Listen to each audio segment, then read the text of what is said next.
வணக்கம். Welcome to life horoscope. வக்ரசனி பெயர்ச்சி பலன்கள். இது பெயர்ச்சி கிடையாது, வக்ரசனி. வக்ரசனின்னா ஏற்கனவே சனி பெயர்ச்சி நடந்திருக்கு.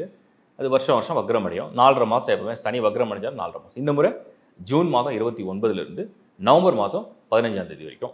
So July, August, September, October, November 15 கிட்டத்தட்ட 4.5 மாதம். June 29 starting. வீடியோ தயவு செஞ்சு என்னுடைய தாழ்மையான வேண்டுகோள் ஃபுல்லாக பாருங்கள். எல்லா வீடியோலையுமே ஒரு ஓப்பனிங்கில் ஒரு இன்ட்ரடக்ஷன் இப்போ நான் சொல்கிறேன். அது எந்த வீடியோ பேச போகிறேன், அது எவ்வளோ நாள் என்னன்றது டியூரேஷனை பற்றி பேசுகிறோம். வீடியோட எண்டில், அதாவது உங்கள் ராசியை முடிஞ்ச உடனே அதை பற்றின விளக்கங்களை கொடுக்குறோம். இந்த சனி வக்ர பயிற்சி எப்படி உங்களுக்கு பொருந்தும், ராசிக்கு பொருந்துமா, லக்னத்துக்கு பொருந்துமா, எப்படி உங்கள் பர்த் சார்ட்டை கனெக்ட் பண்ணி பார்க்குறது, எல்லா கிளாரிட்டியும் கொடுக்குறோம். ஃபுல் வீடியோ பார்த்தீங்கன்னா உங்களுக்கு புரியும். ஸோ தயவுசெய்து என்னோட தாழ்மையான வேண்டுகோள், சப்ஸ்கிரைப் பண்ணாதவங்க பண்ணிக்கோங்க. உங்கள் நண்பரோட ஒருவரோடு ஷேர் பண்ணுங்கள். அஸ்ட்ராலஜி தொடர்ந்து நான் பண்ணுறதுக்கு ஒரே நோக்கம், இது வந்து ஃபோர்காஸ்ட் பண்ணுறோம். அடுத்தடுத்து இது நடக்க போகுது, நிகழ்வு நடக்க போகுது. அது எப்படி நம்ம லைஃப்பில் இம்பேக்ட் பண்ணோம், என்னென்ன சேஞ்சஸை கொடுக்கும். நான் சொல்கிற மெசேஜ் லைஃப் கிடையாது. நான் சொல்கிற மெசேஜ் உங்கள் லைஃப்பில் சின்னதாக ஏதாவது ஒரு நல்லது அல்லது ஒரு கெட்டது நல்லது இதெல்லாம் கலந்தது தான் வாழ்க்கை. அதில் ஏதாவது ஒரு மாற்றங்களை செய்ய முடியும், இல்லை கொஞ்சம் சேஃபாக இருக்க முடியும், இல்லை அந்த டைமை அவாய்ட் பண்ண முடியும், இல்லை அந்த டைமை ஆக்டிவேட் பண்ண முடியும். அதோட நம்பிக்கையில் தான் அதை கொடுக்குறேன். ஸோ தொடர்ந்து கொடுக்கறதுடைய நோக்கம் இதுதான். ஸோ தொடர்ந்து லைஃப் ஹாரோஸ்கோப்பை ஆதரிச்சதுக்கு என்னுடைய மனமார்ந்த நன்றி. இப்போ நம்ம டீட்டெயிலாக பார்ப்போம். ரிஷபராசி. ரிஷபத்துக்கு உங்கள் எல்லாருக்கும் தெரியும், சனி தான் யோகக்காரர். ரிஷப லக்னம், ரிஷபராசி. இப்போ ரிஷப லக்னம்னு வச்சுப்போம். ரிஷபத்துக்கு சனி யோகக்காரர். யோகக்காரன் போய் வக்ரம் அடைஞ்சால் நல்லது இல்லை தானே? கரெக்டு தான். யோகக்காரன் நாங்கள் வக்ரம் அடையக்கூடாது. சனி வந்து உங்களுக்கு பாக்கியாதிபதி, அதே சனி வந்து உங்களுக்கு கேந்திராதிபதி. 9க்கும் ஒரு இன்ஃப்ளூயன்ஸில் வந்துடுறாரு, 10க்கும் வந்துடுறாரு. நல்லா புரிஞ்சுங்க, ஒரு மனிதனுக்கு கேந்திர கோணத்தை அதிர்ஷ்டமாக கொடுக்குற ஒரே ராசி ரிஷபம் தான்.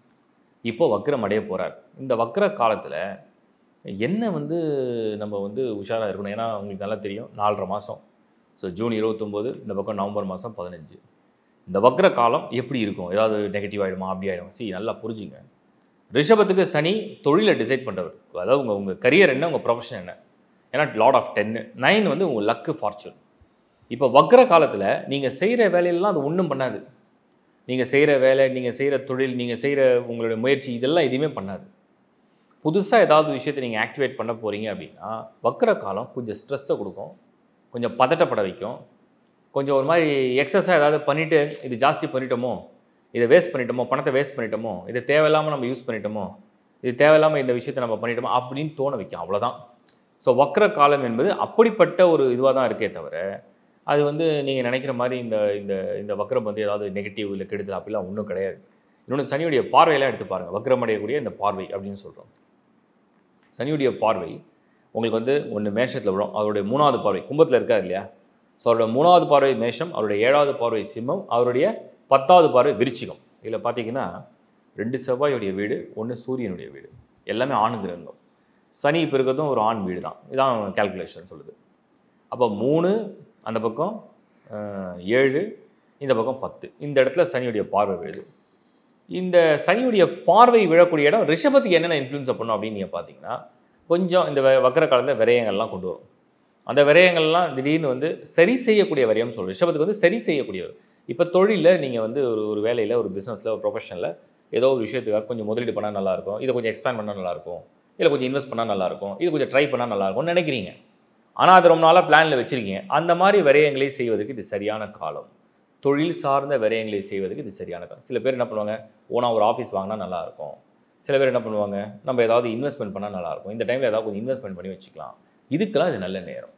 அடுத்தது அதே ரிஷபத்துக்கு சில பேருக்கு வந்து வாகனத்தை மாற்றினா என்ன, வீடை மாற்றினா என்ன, வீடை ரெனிவேட் பண்ணால் என்ன, இந்த மாதிரி விஷயத்துக்கும் ஃபேவராக இருக்குது. ஏன்னா சனியுடைய பார்வை உங்களுக்கு சிம்மத்தில் விடுது. சிம்மம் உங்களுக்கு 4th ஹவுஸ். ஸோ ரிஷபத்தில் பிறக்கிறவங்களுக்கு இந்த இந்த சுகம், அதாவது வீடு வாகனம் சம்மந்தப்பட்டதில் மாற்றங்களை செய்து கொடுக்குறார் அப்படிங்கிறது அர்த்தம். சரி பண்ணி கொடுக்குறாருன்னு அர்த்தம். ஒரு விஷயத்தை சரி பண்ணி தர்றாரு. அதே வக்ரம் இந்த விருச்சிகத்தில் விழுது இல்லையா, அது ரிஷபத்துக்கு 7வது வீடு, 7th ஹவுஸ். ஸோ விருச்சிகத்தில் சனி பார்வை, வக்ர பார்வை இருந்ததுன்னா என்னென்னா, இந்த ஃபேமிலி லைஃப் அப்படிங்கிறதுல அப்படியே ஒரு மாதிரி ஒரு சூடுனா கோபம், ஏதோ ஒரு மாதிரி ஒரு மூடு, ஒரு ஒரு ஒரு விஷயத்தை வந்து அமைதியாக யோசிக்க விடாமல் அப்படி தேவையில்லாத உணர்வு போராட்டங்கள், தேவையில்லாத மனப்போராட்டம், பழசெல்லாம் நினச்சி யோசிக்கிற வருத்தம், இதெல்லாம் இல்லாமல் இருந்தால் நல்லது. அப்போ அது இல்லாமல் இருக்கணும்னா என்ன பண்ணணும்? கணவன் மனைவியாக அந்த குடும்ப வாழ்க்கையில் அந்த இன்ஃப்ளூயன்ஸ் எப்போல்லாம் அந்த பேட் மூடு வருதோ அந்த ஒரு 2-3 நாள் இருக்கும். பர்டிகுலராக சாட்டர்டே ஸ்டார் என்றைக்கெலாம் வருது, இப்போ பூசம் நட்சத்திரம், அப்புறம் அனுஷ நட்சத்திரம், உத்திரட்டாதி நட்சத்திரம், இந்த நட்சத்திரங்கள்லாம் வரும்பொழுது அந்த மாதிரி ஒரு மூடு வரும். சாட்டர்டேஸில் வரும் சனி தசை நடக்கிறவங்களுக்கு. அப்போ இதை வந்து நீங்கள் ஸ்மார்ட்டாக அந்த ஒரு நாள் 2 நாள் அவாய்ட் பண்ணிட்டீங்கன்னா ப்ராப்ளம் சால்வ்டு. அப்போது பர்சனல் லைஃப்பில் உள்ள அந்த அந்த ரிலேஷன்ஷிப், கணவன் மனைவி, ஸோ கல்யாண விஷயத்தில் எடுக்கிறீங்க, இதில் உள்ள அந்த இடையூறுகளை நீங்கள் அழகாக கலைஞ்சிடலாம். பர்டிகுலர் அந்த டேஸ் அவாய்ட் பண்ணால் போதும். அப்புறம் அந்த பாஸ்ட்டை வந்து கிளறி பேசாமல் இருக்கும். முன்னாடி நடந்தது பேசாமல் இருந்தாலே பாதி பிரச்சனைக்கு மேலே சால்வ். இது நீங்கள் புரிஞ்சுக்கிட்டா போதும். அப்போ சனி வக்ரம் ரிஷபத்தை பொறுத்த வரைக்கும் பொருளாதாரத்துக்கு ஏதாவது ஹெல்ப் பண்ணுவாரா? கெடுக்காமல் இருப்பார். எதையும் மாற்றாமல் இருப்பார். எதையும் கெடுக்கலை. எந்த வகையிலையும் உங்களுக்கு வந்து பணம் வரவில் வந்து அவர் தடுக்கலை. கொடுக்குற இடத்துல தான் இருக்கார். 10ஆம் இடம் வந்து கொடுக்குற இடம். விரைய ஸ்தானத்தில் பார்வை இருக்கிறது என்னென்னா உங்களை ரெக்டிஃபை பண்ணிக்கிறது, உங்கள் ஹெல்த் இஷ்யூஸ் சரி பண்ணிக்கிறது. உங்கள் வீடு வந்து நீங்கள் ரெனிவேட் பண்ணிக்கிறீங்க, எக்ஸ்ட்ரா ஒரு ஃப்ளோர் கட்டுறீங்க, ஸோ ஒரு வாகனத்தில் இருக்கிற பழுது சரி பண்ணுறீங்க, அந்த மாதிரி ரெனிவேட் பண்ணிக்கிறீங்க, சரி பண்ணிக்கிறீங்க. அந்த மாதிரி ஒரு வக்ரம் தான் இந்த வக்ர பலன் ரிஷபத்தை பொறுத்த வரைக்கும். எல்லாமே கரெக்டாக போயிட்டுருக்கு, கண்டினியூ பண்ணாலும் தாராளமாக கண்டினியூ பண்ணலாம், அதில் ஒரு பிரச்சனையும் கிடையாது. ரிஷபத்துக்கு யோகக்காரகன் சனி வக்ர காலம். ஏதாவது புது செயலை செய்யும்போது கொஞ்சம் யோசித்து செஞ்சால் போதும். வாழ்த்துக்கள். இந்த வீடியோடைய கண்டினியூஷன் இப்போ ஃபுல்லாக பார்த்துருங்க. நான் கிளாரிட்டி கொடுத்துட்றேன். முதல்ல வக்ரம்னா என்ன? எல்லாம் வக்ரம்னா என்னென்னா பின்னாடி நகருது, ஒரு கிரகம் வந்து பின்னாடி நகருதுன்னு சொல்கிறாங்க. பின்னாடிலாம் நகராது. ஒரு சர்டன் டிகிரியில் வந்து பிளானட்டுடைய மூவ்மெண்ட்ஸ்லாம் அப்படி பார்க்கும்போது இது வந்து இப்போ விஞ்ஞானபூர்வமாகவும் அதை கண்டுபிடிக்கிறாங்க. ஸோ சர்டன் டிகிரியில் வந்து இந்த கிரகங்கள் நகர ஒரு ஆங்கிளில் பார்க்கும்போது அது பின்னாடி நகர்ற மாதிரி தெரியும். ஆனால் அது பின்னாடி நகர்றது இல்லை. அப்படி அது ஸ்லோ பண்ணிடும். அதோடைய மூவ்மெண்ட் வந்து அந்த ஸ்பீட் இருக்கு இல்லையா, அதை ஸ்லோ பண்ணும்போது அது பின்னாடி நகர மாதிரி தெரியும். அவ்வளோதான் வித்தியாசம். அதனால் அந்த வக்ரம்னா அந்த அதாவது ஏதோ ஒரு விஷயம் வந்து ஒரு ஃப்ளோவில் வருது, அந்த ஃப்ளோ திடீர்னு கட் ஆச்சுன்னா, திடீர்னு அந்த எனர்ஜி பாஸ் பண்ணுறது குறைஞ்சதுன்னா அதில் ஒரு ரியாக்ஷன் நடக்கல, அதுதான் வக்ரம். ஸோ வக்ரத்தை தெளிவாக புரிஞ்சுங்க. ஒன்று.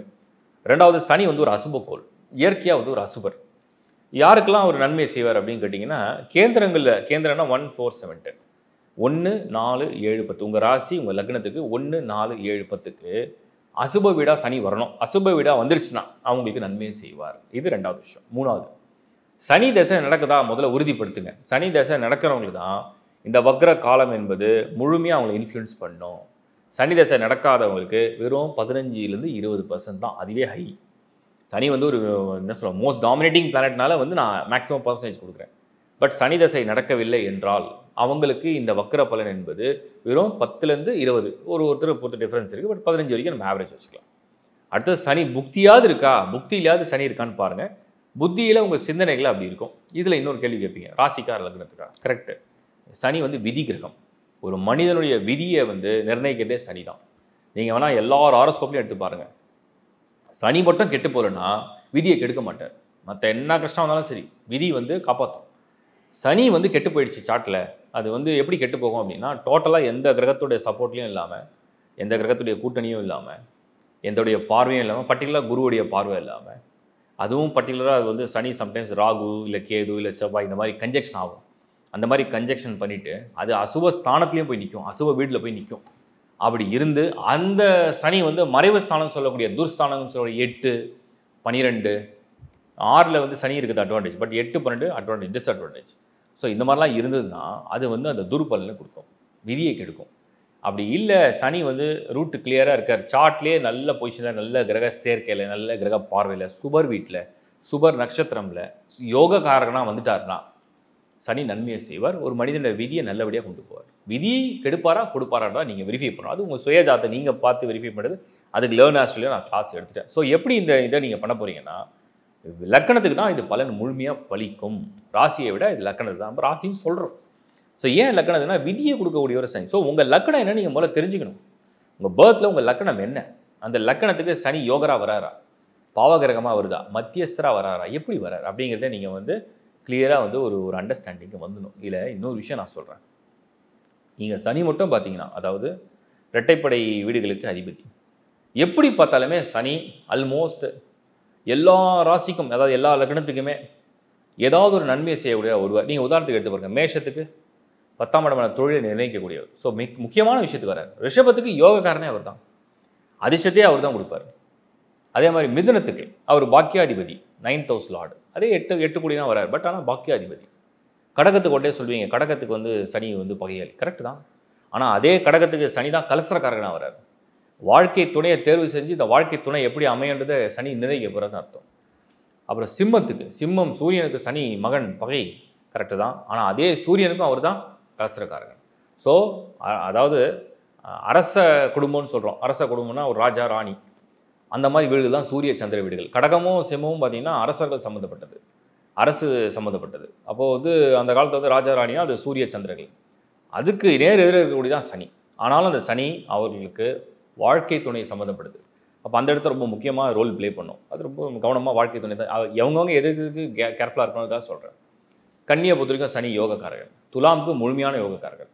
அப்புறம் விருச்சிகம் எடுத்திங்கன்னா 4 கூடியவன், 4 கூடியவன் அசுபராக வர்றார்.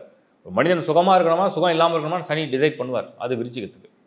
தனுசு எடுத்து பாருங்கள், குரு தானே, அதுக்கு சனி என்ன, சனி தான் உங்களுக்கு குடும்பம், உங்களுடைய தனம், அது மூலிமா தான் கிடைக்கிது. அப்போ சனி எவ்வளோ பேர் ரோல் ப்ளே பண்ணாருன்னு. மகரம் கும்பத்துக்கு அவங்களே தான் அதிபதி, சனி தான் லக்னாதிபதியே. ஸோ அவங்க விதி அவங்களே டிசைட் பண்ணுற மாதிரி வச்சுங்களேன். மீனம், சனி தான் லாபம் கொடுப்பார். லாபம் கொடுக்குறாரா விரயம் கொடுக்குறாரா என்னென்னு சனி எப்படி பார்த்தாலுமே எல்லா லக்னத்துக்குமே அந்த விதியில் ஏதோ ஒன்று விளையாடுவார். அது கரெக்டாக நீங்கள் புரிஞ்சுங்க. ஸோ முதல்ல நீங்கள் கன்ஃபார்ம் பண்ண வேண்டியது சனி தசை நடக்குதா, சனி புத்தி நடக்குதா, சனியோடைய இன்ஃப்ளூயன்ஸ் எவ்வளோ இருக்குது உங்கள் பர்த் சார்ட்டில். அதுக்கப்புறம் உங்களுக்கு சனி யோகக்காரனா உங்கள் ஜனன ஜாதகத்தில் சனி யோகமாக இருக்காரா, இதெல்லாம் வெரிஃபை பண்ணி இந்த வக்ர பலனை நீங்கள் புரிஞ்சுக்க பாருங்கள். ஸோ ஒவ்வொரு ராசிக்கும் தனித்தனியாக அதில் பாசிட்டிவ் நெகட்டிவ் என்ன ப்ளஸ் என்ன மைனஸ் எப்படி அதை அட்ஜஸ்ட் பண்ணலாம் அதெல்லாம் கொடுத்துருக்கேன். அதை இந்த வீடியோ ஃபுல்லாக பார்த்தீங்கன்னா உங்களுக்கு ஐடியா கிடைக்கும். உங்கள் பர்த் சார்ட் ஜென்ரேட் பண்ணி கிளியராக பார்க்கணும்னு நினைக்கிறவங்க lifehoroscope.in அப்படிங்கிற வெப்சைட்டில் உங்கள் சார்ட்டை நீங்கள் அப்ளை பண்ணி எடுத்துக்க முடியும். அதர் சர்வீசஸ் ஆல்சோ நான் ஆட் பண்ணியிருக்கேன். அதுக்கும் தனியாக வீடியோ பண்ணிவிட்டேன். அந்த சர்வீஸ்லாம் எப்படி இருக்கணும் வீடியோ பார்த்து கிளிக் பண்ணிவிட்டு அப்ளை பண்ணிங்க. தேங்க்ஸ் ஃபார் வாட்சிங் லைஃப் ஹாரோஸ்கோப். தொடர்ந்து உங்களுடைய ஆதரவுக்கு என்னுடைய மனமார்ந்த நன்றி. மீண்டும் இதை வந்து நிறைய சப்ஸ்கிரைப் பண்ணிக்கங்க. உங்கள் நண்பர்கள் உறவுகள்லாம் ஷேர் பண்ணுங்கள். மறுபடியும் உங்களை சந்திக்கிறேன். Bye from Shankar Narayan. வணக்கம்.